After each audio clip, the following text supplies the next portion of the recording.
Hello, my name is James Sederberg and I'm a CPA here at Elevation Tax. And I'm going to spend the next couple of minutes going over the instructions for the files that were sent to you via email. Before I start, I want to note that the email screenshots in this video are taken from Outlook. So if you have Gmail, Yahoo, or another email provider, the location of the attachments and design of the email will look different. Despite the difference, the process will still be the same. At a minimum, 4 files would have been sent to you. The maximum amount could vary. It is possible to have as many as 6, maybe even more files. Regardless of the amount, be sure to download and save each file to your computer. Since the returns were sent via email, we password protect each file.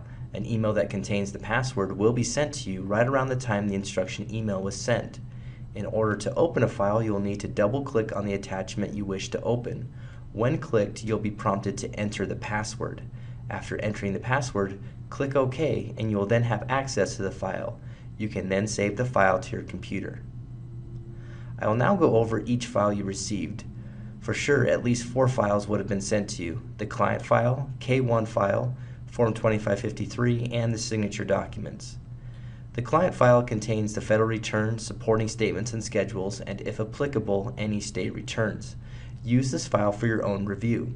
If you encounter any inaccuracies, please notify us so we can make the correction.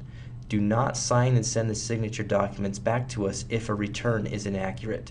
We will need to update the return and send you the new files. We recommend that you keep a copy of this file for your records.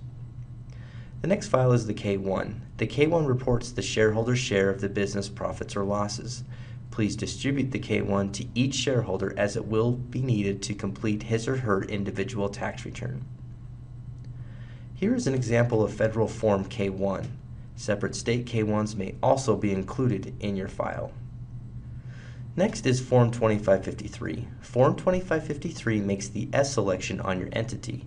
This form is required to be filed with your return. Print out this form as signatures are required. Here are the first 2 pages of Form 2553. Any officer of the corporation needs to sign and date the bottom of page 1. On the second page, each shareholder needs to sign and date next to his or her name. A copy of your signed Form 2553 will need to be sent back to us with your signature documents. The signature documents are the tax forms you'll need to print, sign, and send back to us. When signed, the documents give us the authority to e-file your returns to the taxing authorities. Depending on your state, you may have either 1 or 2 forms to sign. On this slide are a couple of examples of signature documents. Form 8879-S is the federal form, and this should be included in your file. The form on the right is the e-file form for the state of California, and it is only being used as an example for illustration purposes in this video. Your state form will be included in your file if you are required to sign one. The state form will look very similar to the federal form. For the federal form, you will need to sign your name on the officer signature line. An officer will also be asked to sign the state form. Once signed, send the form or forms back to us so we can e-file the business return. The 2 most common extra forms are vouchers.